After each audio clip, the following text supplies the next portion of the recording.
মহিলারা নামাজে সালাম ফিরাবার পর একটি দোয়া 7 বার পড়লে আল্লাহ পাক সংসারের সমস্ত অভাব অনটন দূর করে দিবে এবং স্বামীর কাছে আর বারবার চাওয়া লাগবে না। আল্লাহ পাক এত বেশি রিজিক দান করবে যে আপনার স্বামী আপনার সমস্ত জরুরত পূরণ করতে সে সক্ষম হয়ে যাবে ইনশাআল্লাহ। স্বামীকে আমাদের স্ত্রীরা অনেক সময় বিরক্ত করে যে এইটা এনে দাও না, ওইটা এনে দাও না। স্বামীর সামর্থ্য নাই, তাও স্বামীর কাছে বারবার চিল্লাচিল্লি করে। তা আমি বলি যে এত সময় নষ্ট না করে মহিলারা যদি 5 ওয়াক্ত নামাজের সালাম ফিরানোর পরে 7 বার যদি দোয়াটা পড়তে পারে ইনশাআল্লাহ গোটা পরিবারের সমস্ত অভাব অনটন দূর করে দিয়ে আল্লাহ পাক রিজিকের মধ্যে ভরপুর করে দিবে ইনশাআল্লাহ। আমাদের মহিলারা একটুখানি নামাজ প্রিয়, কোরআন তেলাওয়াত করতে ভালোবাসে, এরা নামাজ পড়তে ভালোবাসে, এরা রোজা রাখতে ভালোবাসে। এই জন্য মহিলাদেরকে আমলটি দিচ্ছি, অবশ্যই আমাদের মা বোনেরাই আমলটা করবেন। কারণ আমাদের মা বোনেরাই যদি ভালো হয় তাহলে সংসারটা সুখের হয়, আর যদি বউটা খারাপ হয় তাহলে গোটা সংসারের মধ্যে অশান্তি লেগে থাকে। এই জন্য প্রথম নাম্বার হচ্ছে অবশ্যই পবিত্রতা অর্জন থাকতে হবে। পবিত্রতা অর্জন করা ছাড়া আমলটা আপনারা করতে পারবেন না। পবিত্রতা অর্জন করে তারপরে যখন আপনি নামাজ পড়বেন, নামাজ পড়ার পরে ওই সময় আপনাকে পবিত্র থাকতে হবে। যখন আপনি দোয়াটা পড়বেন সেই দোয়াটা হচ্ছে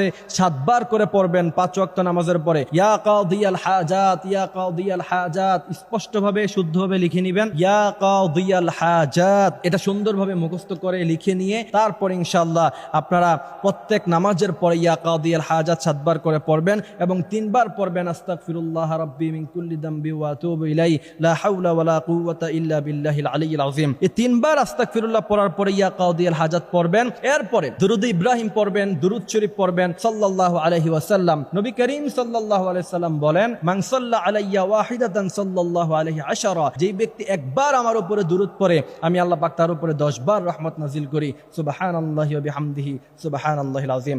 এই জন্য অবশ্যই এই দুরূদ পড়ার পরে যখন আপনার উপরে রহমত নাজিল হবে তারপরে ইয়া কাদিয়াল হাজাত 7 বার পরে এরপরে আপনি আল্লাহর কাছে চাইবেন।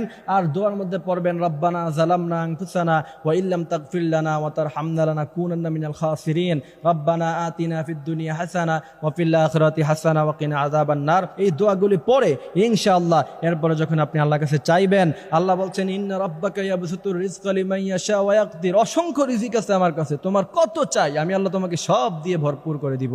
সুবহানাল্লাহি ওয়া বিহামদিহি সুবহানাল্লাহিল আযীম। আল্লাহ পাক আমাদেরকে আমলগুলি করার তৌফিক দান করুক, আমিন।